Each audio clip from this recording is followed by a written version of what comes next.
love movies and movie discussions, you've come to the right place. Who am I, you ask? I am the Wiz, and I'm here today to review the 2022 Star Trek film, Star Trek Nemesis, starring, the usual cast, and Tom Hardy. Yeah, a young Tom Hardy.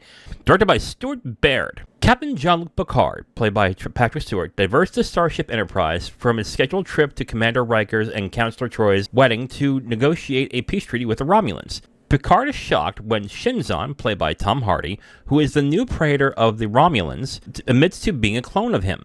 When the crew members discover a break-in on their computer, they are forced into a life-or-death battle to stop Shinzon's warbird before it can destroy the Earth. It just seems to me the next-gen films needed viewers to already have familiarity with these characters, to actually get the maximum enjoyment. Because I refuse to believe that these characters are as uninteresting as they seem to be in these movies. There are fans of Star Trek who have debates over who is better, Kirk and Picard, and after watching the movies, I'm sitting here going, how does anyone pick Picard? Really?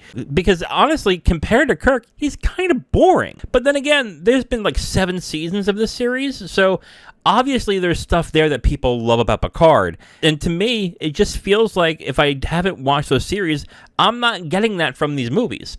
But onto the movie itself. I think this is a very bloated but enjoyable action romp. Some of the best scenes in this film are action-based. Dogfights, shootouts. I think the story involving Shinzon and Picard is not really all that interesting. In fact, it's kind of boring. And it has a young Tom Hardy, which was really surprising to see, in this role that is little more than just a stereotypical megalomaniac. It's kind of boring. And it's supposed to be an interesting villain because he's a clone of Picard. I guess that's the other problem I have, is because I don't see what is great about Picard, so making a clone of him is just like, okay, so you're a clone of someone I don't give a shit about. Okay, cool. But I will say the action is actually entertaining, but for it to be the most entertaining part, I think is kind of a step back, and it's not that good. It's just enough to be like, yeah, okay, I had a decent time. On to the story, I think the ending is exciting, but there's no emotional payoff in this. Something happens at the end of this movie where you're clearly supposed to feel for a certain character, but again, because I'm only familiar with the movies, I really didn't feel much of anything in this. The ending is interesting. It's actually about an hour's worth of action, which the action's good. It's entertaining. Because there's not much of a story and characters in this, that's kind of what you have to rely on.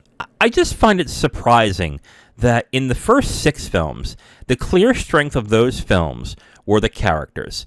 The charisma of Kirk, the back and forth between Spock and Bones and Kirk. The crew there was just much more interesting. I actually had more of an emotional connection to them. And I think that was the strength of those films and what makes them really good. I guess the best way to think of it is, it just seems like fan service stories with some good action to it. Like, the action is an improvement from the other films, but with everything else, it's a step down to me. And again, if you guys are familiar with Next Generation, you love these films, I understand. Coming from someone who has no experience with the Next Gen series, I just found them kind of plain.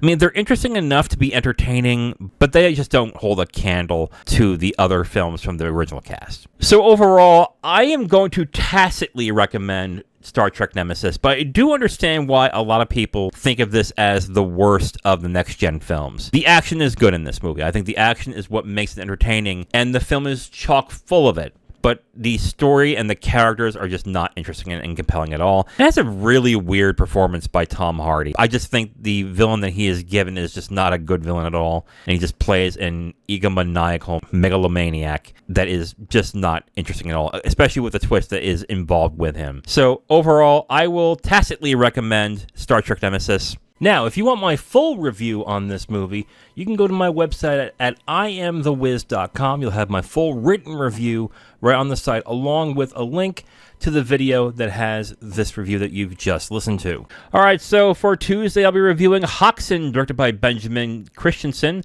Thursday, me and Zero are going to be reviewing The Craft, directed by Andrew Fleming. And on Saturday, we're going to keep this ball rolling with Star Trek movies. And I'm going to be rewatching the Star Trek reboot, directed by J.J. Abrams. I'm at the point now where I'm watching the films I've already seen, so these are going to be rewatches for me. I've already seen the 3 reboot films, and I thought they were pretty damn good. So I wonder if things change after watching the previous ones. So on Tuesday, I'll be reviewing Hoxton, directed by Benjamin Christensen.